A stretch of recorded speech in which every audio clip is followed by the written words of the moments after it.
Baik, Assalamualaikum warahmatullahi wabarakatuh. Waalaikumsalam warahmatullahi wabarakatuh. Selamat pagi semuanya. Pagi. Baik, sebelumnya kami dari kelompok 10 tentang pengelolaan manajemen keuangan pendidikan. Sebelumnya saya ucapkan terima kasih kepada Bapak Dr. Anjani Yusuf Ali MKOM. Selanjutnya izin memperkenalkan diri terlebih dahulu. Nama saya Adi Rangga Nugraha dengan NIM 2309390 dan rekan saya Hilmati Asmani dengan NIM 2308784. Saya Sanya Nur Abiba dengan NIM 2308886. Baik, untuk selanjutnya akan dilanjutkan dengan pematerian yang pertama, yaitu tentang konsep manajemen keuangan yang akan dipaparkan oleh rekan saya. Baik, di sini saya akan memaparkan tentang konsep manajemen keuangan. Yang pertama ada perencanaan keuangan. Nah, perencanaan keuangan menyusun rencana penggunaan dana berdasarkan prioritas dan tujuan yang ingin dicapai. Ini mencakup anggaran, estimasi pendapatan, dan pengeluaran. Yang kedua ada perorganisasian keuangan. Nah, ini mengatur struktur keuangan untuk memastikan setiap bagian organisasi atau lembaga mendapatkan alokasi dana yang tepat sesuai fungsinya. Ini juga melibatkan penunjukan pihak yang bertanggung jawab atas penggunaan dana.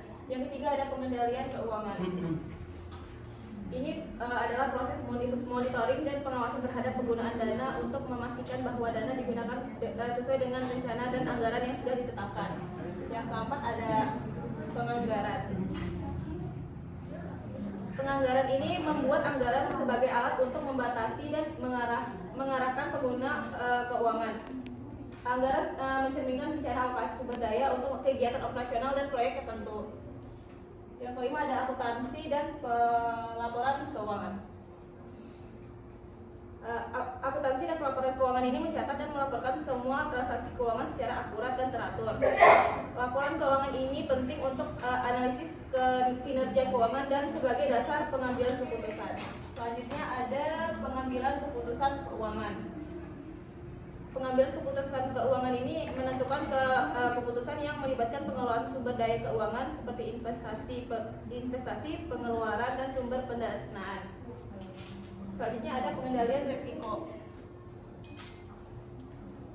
Pengendalian risiko ini tuh mengidentifikasi, mengevaluasi, dan mengelola risiko keuangan yang mungkin dihadapi, termasuk risiko kehilangan dana, kesalahan pengelolaan, atau kerugian investasi. Selanjutnya ada likuiditas.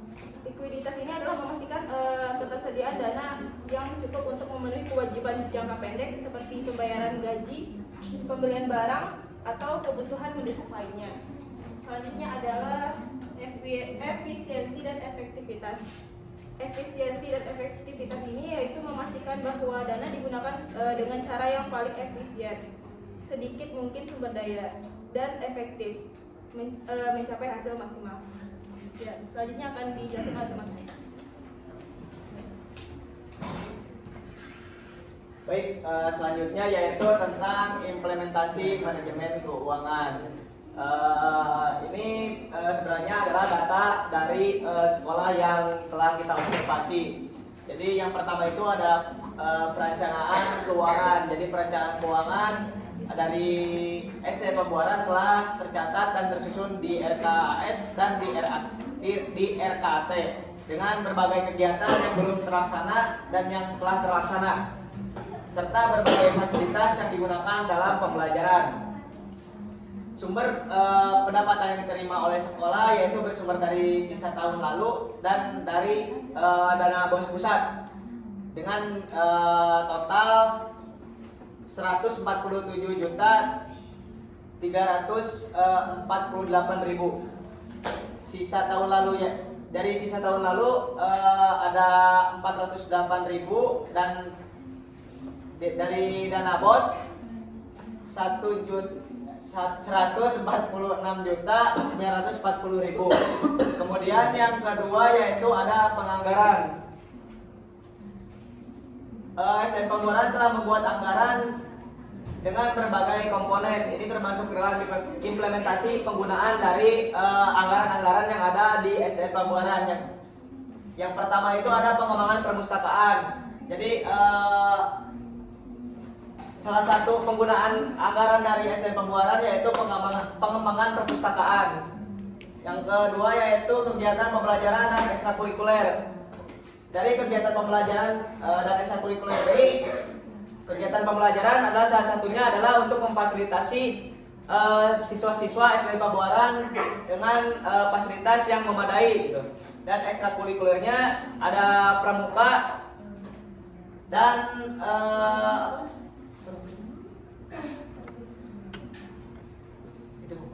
dan ekstrakurikuler mah pramuka dan pembiasaan mah enggak senam pagi ya, senam pagi. Dan untuk selanjutnya ada kegiatan asesmen dan evaluasi pembelajaran. Selanjutnya ada administrasi kegiatan sekolah, pengembangan profesi guru dan tenaga pendidikan, langganan daya dan jasa, pemeliharaan sarana dan prasarana sekolah, penyediaan alat multimedia pembelajaran, dan yang terakhir pembayaran honor guru berstatus non aparatur sipil negara atau ASN. Selanjutnya ada pengertian dari manajemen keuangan sendiri, yaitu adalah proses perencanaan, pengorganisasian, pengarahan, dan pengendalian sumber daya keuangan suatu organisasi atau perusahaan untuk mencapai tujuan finansial yang diinginkan. Hal ini melibatkan analisis dan pengambilan keputusan terkait investasi, pengelolaan anggaran, pengendalian biaya, serta pengelolaan aset dan liabilitas. Itu adalah pengertian dari manajemen keuangan. Mungkin selanjutnya ada tujuan yang akan disampaikan oleh rekan saya. Baik, untuk tujuan manajemen keuangan itu sendiri itu ada 6 poin. Yang pertama tentang memastikan penggunaan dana yang tepat. Memastikan penggunaan dana yang tepat di sini adalah bertujuan untuk mengelola dana agar sekolah itu tuh dikasih anggaran oleh pemerintah itu dikelola untuk apa saja gitu dan sesuai dengan planning yang sudah dibuat oleh sekolah itu sendiri. Yang kedua, mendukung kelancaran operasional, yang dimana menyediakan anggaran yang cukup untuk memfasilitasi sekolah tersebut menyelenggarakan kegiatan-kegiatan untuk memfasilitasi sekolah tersebut. Yang ketiga, mencegah pemborosan untuk mengatur penggunaan uang secara efisien agar tidak ada pemborosan atau penggunaan data di luar planning yang sudah sekolah itu rencanakan. Yang keempat, meningkatkan transparansi dan akuntabilitas. Nah, di sini tuh untuk membuat laporan keuangan yang jelas agar semua pihak-pihak sekolah itu tahu yang dimana ini tuh laporan ini tuh dicantumkan di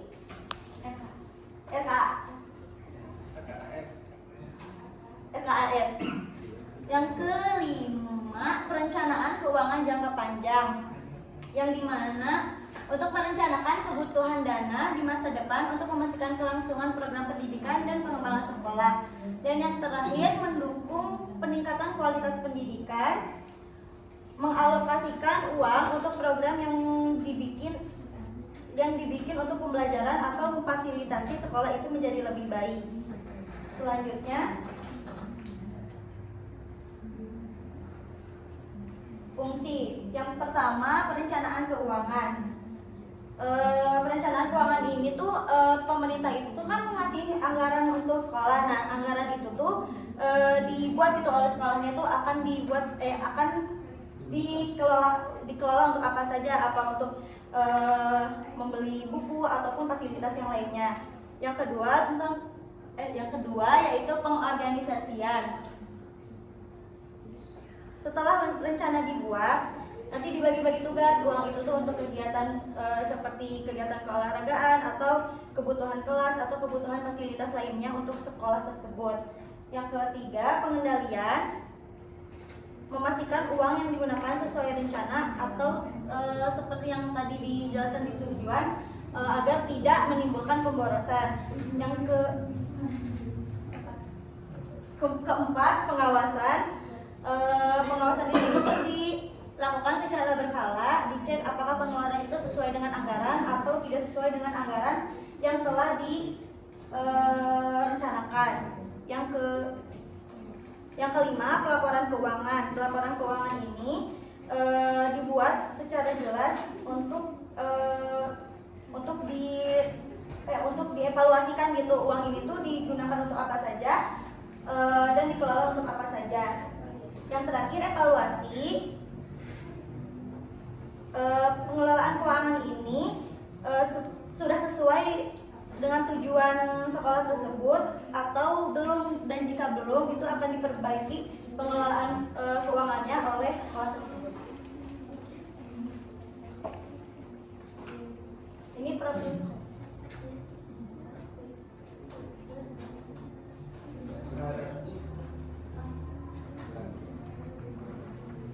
Baik, ini merupakan profil dari sekolah yang kami observasi. Jadi untuk nama sekolahnya itu adalah SDN Pabuaran dengan akreditasi B. Dengan kepala sekolah yaitu Bapak Karni SPD MPD dan operatornya Bapak Anang Suryana SPD. Dengan nomor NPSN 202333950. Untuk status sekolahnya yaitu negeri, bentuk pendidikannya sekolah dasar, dan ini alamatnya di Jalan Batu 2, Perum dan Lokasi Linggajaya, RT 01 RW 11, Desa Linggajaya, Kecamatan Cisitu, Kabupaten Sumedang, Jabar. Jadi untuk kalian tahu yang sekarang sedang paralaya? Nah, udah beres ya? Udah beres. Jadi ketika kalian ingin berwisata ke Batu 2, namanya itu Batu 2 di gunung, letaknya itu untuk digunakan para layang lepas landasan untuk terbang untuk digunakan para layang terbangannya. Jika kalian ingin ke objek wisatanya tersebut itu melalui SD ini gitu. Next. Ini untuk RKS dan RK Athena bisa langsung diakses saja dengan mengklik tombol button ini. Jadi nanti langsung otomatis masuk ke link Google Drive. Nah, ini ada beberapa dokumentasi yang dimana dalam bentuk pengimplementasian dari anggaran-anggaran sekolah SDN Pabuaran. Yang pertama itu telah membeli alat elektronik, laptop sama printer. Selanjutnya ada buku paket, dan selanjutnya itu di belakang kami yang sedang difoto-foto bersama guru-guru yang ganteng dan cantik ada piala-piala penghargaan ya. Jadi kenapa sih ini piala menang beli? Bukan. Jadi untuk yang masuk ke anggarannya itu adalah lemari. Lemarinya ini adalah bentuk dari ya itu betul. Selanjutnya mungkin selanjutnya adalah sesi tanya jawab. Maka dipersilakan kami membuka ya. Saya Rofa Darojatin Putri dengan NIM 2310092. Terima kasih atas kesempatannya. Tadi ya, karena kan materi kalian manajemen keuangan, dan tadi juga ada ya di tujuan bahwa ada upaya untuk efisiensi pengeluaran gitu agar tidak boros.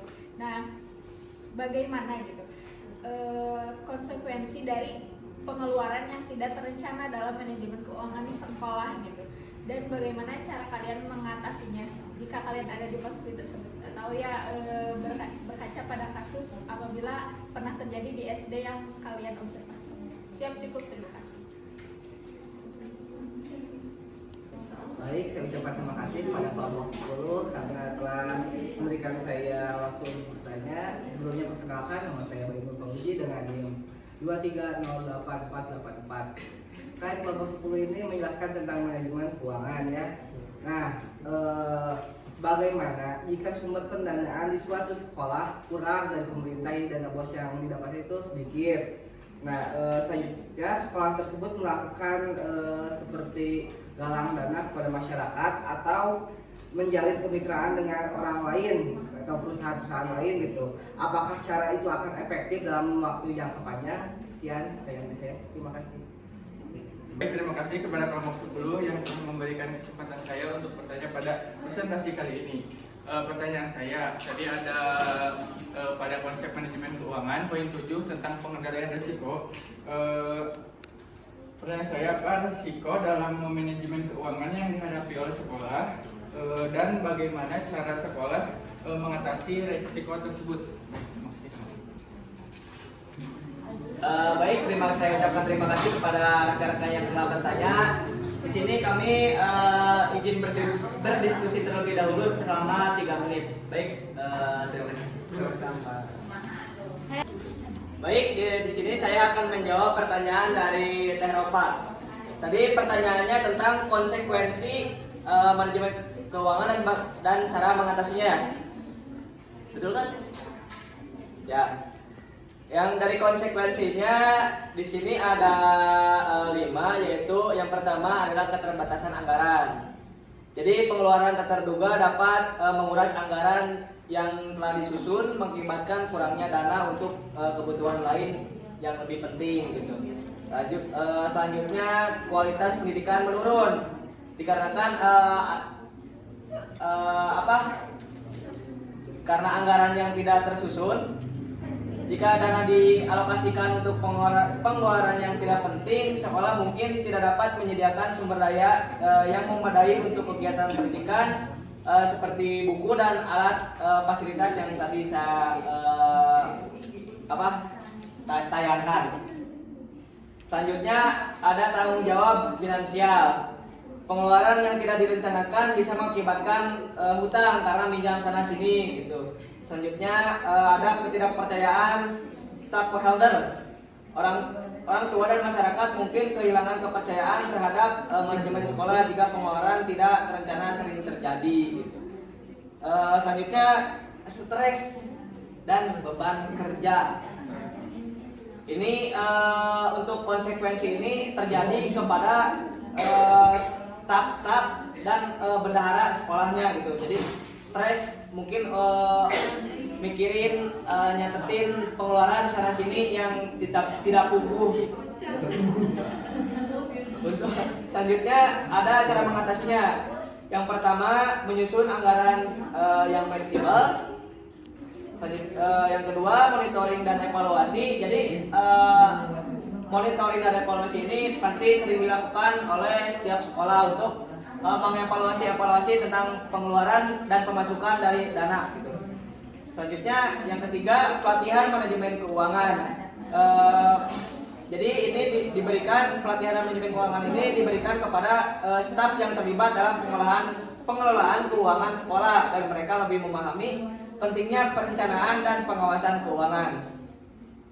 Yang keempat ada transparansi dan komunikasi, melibatkan stakeholder seperti orang tua dan masyarakat dalam proses pengelolaan keuangan untuk menciptakan transparansi dan kepercayaan. Karena kan tadi ada di konsekuensi ada poin ketidakpercayaan stakeholder. Bagaimana sih cara menarik kepercayaan orang tua dan masyarakat gitu ya tentang kepada sekolah. Caranya adalah dengan mentransparansikan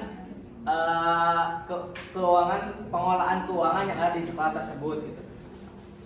Yang kelima ada penyusunan prosedur pengeluaran. Tetapkan prosedur yang jelas untuk pengeluaran yang memerlukan persetujuan, sehingga setiap pengeluaran harus melalui proses yang sistematis dan terencana. Mungkin di sini saya sedikit menambahkan tentang pengelolaan dana yang tidak terencana, ya kan? Pengelolaan dana yang tidak terencana. Pengelolaan dana yang tidak terencana mungkin telah terjadi di tahun 2019 saat terjadinya COVID-19. Di sana kan kita waktu kelas SMP ya, waktu SMP itu kan diliburkan selama 2 minggu terlebih dahulu. Kemudian setelah tersebut diliburkan dan terjadilah sekolah daring. Nah mungkin sekolah memikirkan juga daring tersebut ini memerlukan dana yang cukup untuk memfasilitasi kegiatan pembelajaran agar berjalan dengan lancar. Jadi mungkin itu adalah salah satu contoh tentang pengelolaan dana yang tidak terencana gitu. Mungkin cukup karena Pak. Baik. Oke, selanjutnya pertanyaan dari rekan-rekan yang dua lagi akan dijawab oleh rekan saya. Ya baik, di sini saya akan menjawab pertanyaan dari Bayu. Menggalang dana, menurut kalian jika dana di suatu sekolah itu kurang gitu, apakah akan menggalang dana atau menjalin kemitraan? Menurut saya tuh menggalang dana dari masyarakat atau menjalin kemitraan ke pihak lain itu lebih efektif, dapat efektif itu jika dilakukan dengan benar, karena menggalang dana dari masyarakat dapat meningkatkan rasa kepemilikan dan dukungan terhadap sekolah, dan masyarakat juga cenderung lebih peduli dengan keberlangsungan dan kualitas pendidikan. Terus penggalangan dananya tuh dilakukan kayak menyelenggarakan acara komunitas seperti Bajar, atau kegiatan-kegiatan yang menarik perhatian masyarakat gitu untuk menggalang dana. Yang kedua, tentang kemitraan pihak lain. Menjalin kemitraan dengan perusahaan, lembaga atau organisasi pemerintah yang terbuka untuk membuka akses dan sumber daya tambahan termasuk dana, fasilitas atau pelatihan. Lalu kerjasama lalu selain itu bekerja sama kayak sponsor dengan perusahaan lokal atau sponsor lainnya yang memberikan dana atau dukungan untuk program-program di sekolah.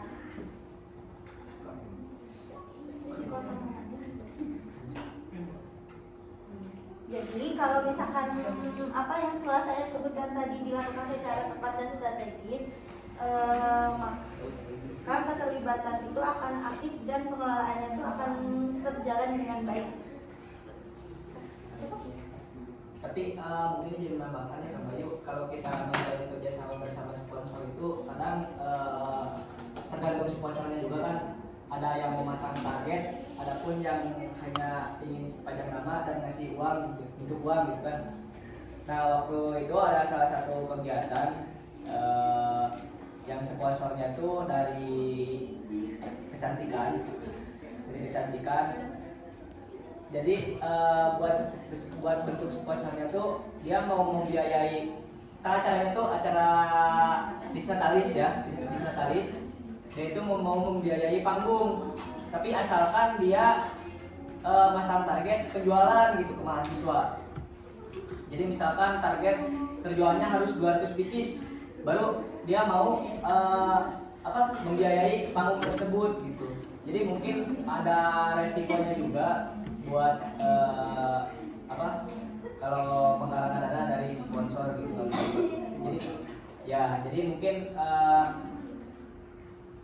bentuknya mereka tuh sponsor, tapi kita juga harus ada feedbacknya, kita juga harus menawar-nawarkan juga gitu kan. Jadi asal gimana gitu, kalau Kalau sponsornya mah kalau sponsornya gitu enaknya mah sponsor yang ingin pajang nama doang dan kasih uang ke kita gitu kan. Mungkin itu kan baik kalau sedikit tambahan. Baik, ini saya akan menjawab pertanyaan dari Robi. Jadi pertanyaannya tadi tentang pengendalian risiko ya, poin ke-7 dalam konsep manajemen keuangan.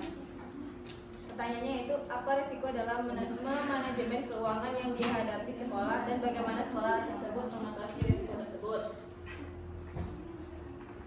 Oke, yang pertama akan membahas tentang risiko yang dihadapi sekolah dalam manajemen keuangan. Yang pertama itu adalah risiko anggaran tidak cukup. Karena kebanyakan dari pemerintah untuk memasang anggaran kadang-kadang kan nggak sebanyak yang sekolah itu inginkan, jadi kayak emang kadang-kadang terbatas juga karena tidak cuma satu sekolah yang diberikan anggaran oleh pemerintah. Terus selanjutnya ada resiko salah pengelolaan dana. Nah, kesalahan dalam alokasi dana seperti penggunaan anggaran yang tidak sesuai dengan prioritas atau pemborosan pada kegiatan yang kurang penting. Yang ketiga ada resiko ketergantungan pada sumber tunggal.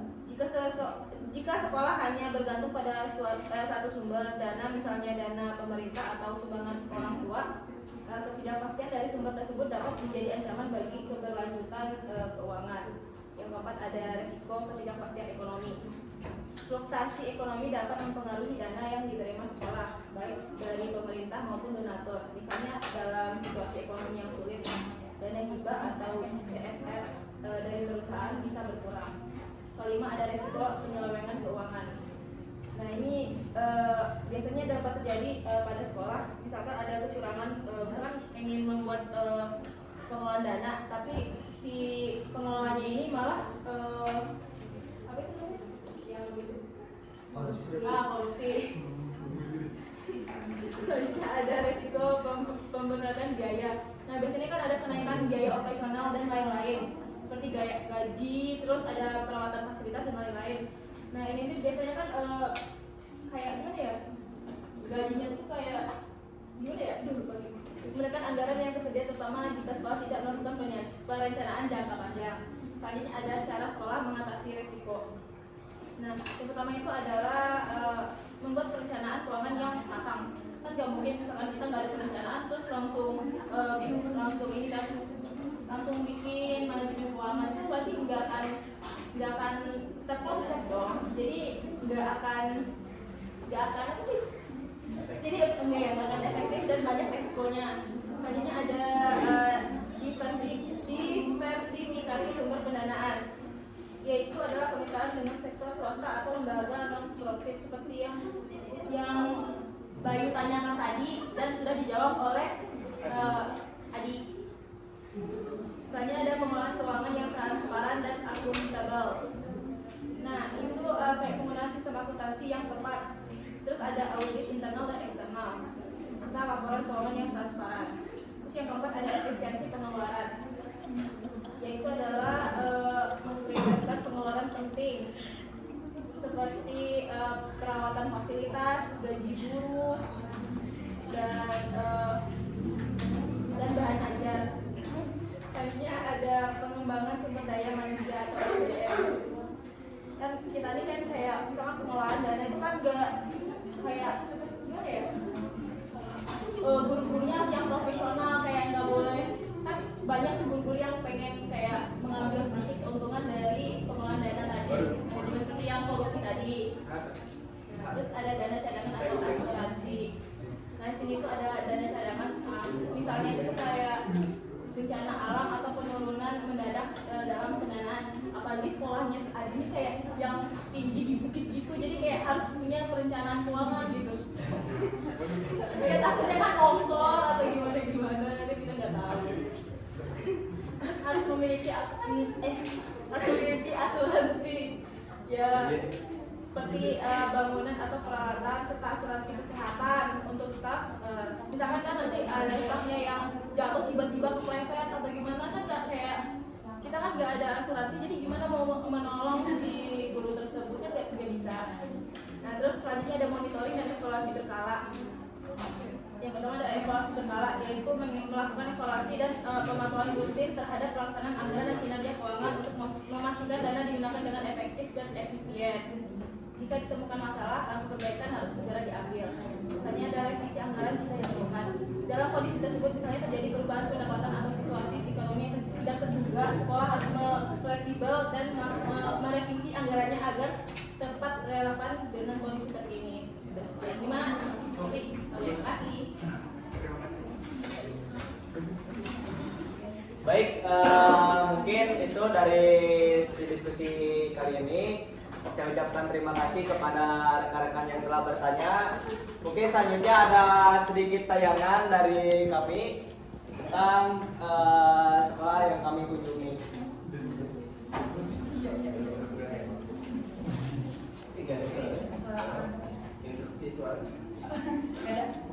Ya, ini ada ruang kelas 5 dan ini kelas 6 gitu. Jadi beda bangkunya itu kelas 6 itu malah lebih bagus. Ini ruang UKS tapi di dalamnya itu kayak perpus nih.